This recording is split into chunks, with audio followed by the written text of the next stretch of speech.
I said in my last video that I'm going to be bold, and he gave the date for this golden age of Satyug in his last days to those who were around him.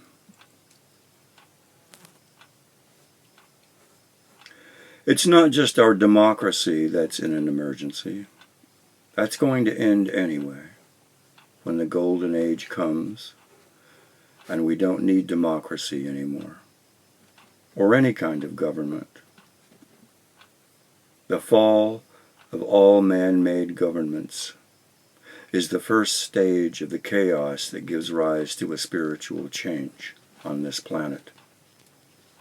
And we're in the midst of that now. The group consciousness of people gives rise to the consciousness of the leader. And in our case, it's a close call between the two who are running next time. And it's a close call between who is violating the laws of nature more profoundly. In this time of the ending of the dark age of Kali Yuga, we have two men running for president. One who does not abide by the law, and one who abides by the law. And the majority of the nation seems to be in favor of the one who is a convicted felon with immorality and insanity. These leaders were propped up by those who voted for them. This is one of the dangers of democracy. Because of their own evil nature, who want to destroy the world with all of the terrible weapons they have at their disposal, and to bring chaos to their own homeland. This is one leader and his army of supporters. And they make use of those supporters with the lowest level of intelligence to help that leader gain the power with their ballot and with their guns. All of the problems in our society will never be solved by persuasion or by force, or as Bill Maher likes to say, can't we just talk? We can still be friends with those who bring this demon-inhabited person to the Oval Office. That doesn't mean we can't be friends.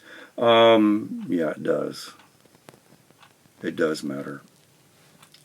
That's exactly what it means. Because it's a different level of consciousness. He's cutting them too much slack. Our problems will be solved naturally, by themselves, when the only humans who live on Earth are enlightened, automatically living a life that is one with God's laws. Not everyone on Earth can live in that new world.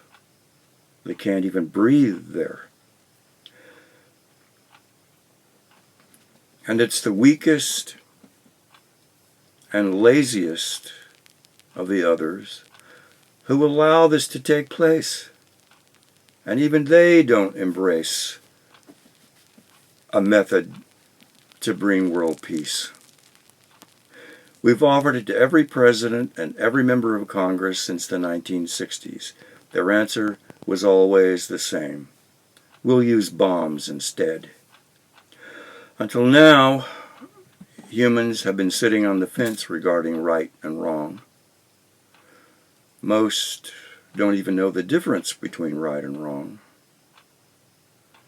But the next step for those who are sitting on the fence regarding the spiritual life, to embrace the highest knowledge, or to reject it and even to condemn it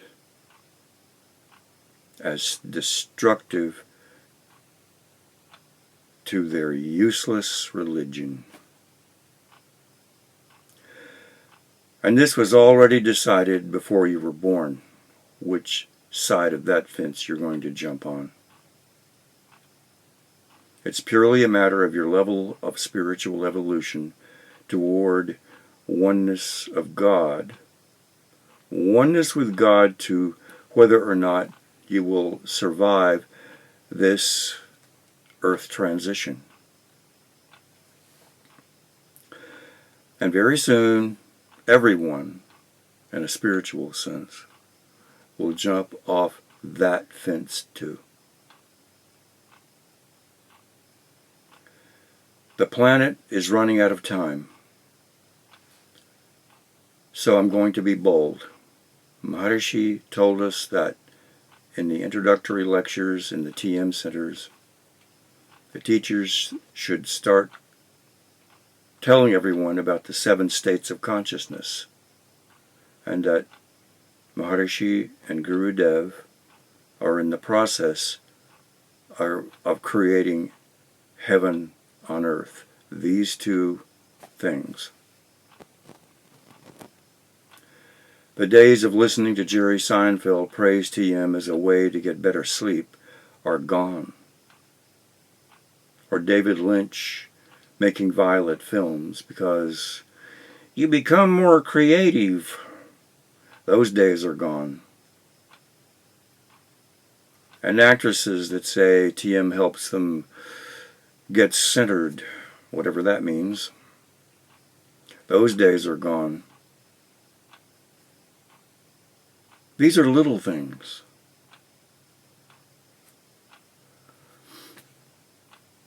There is very little time left. 2024 to 2025. That's when Maharishi said it comes, and it starts with the collapse of government.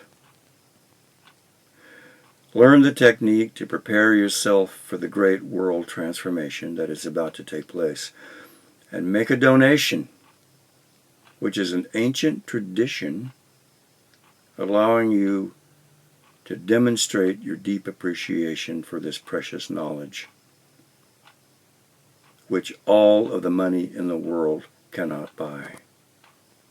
In ancient times, when the transcendental meditation technique was called Raja Yoga, in order to, the technique was given only to kings, Rajas, and they had to make a sacrifice too, to demonstrate their desire to use it well every day for the rest of their lives.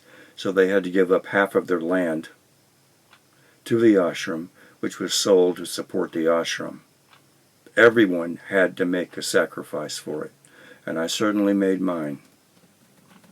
I did more than just pay for it. I traveled across the country to learn it.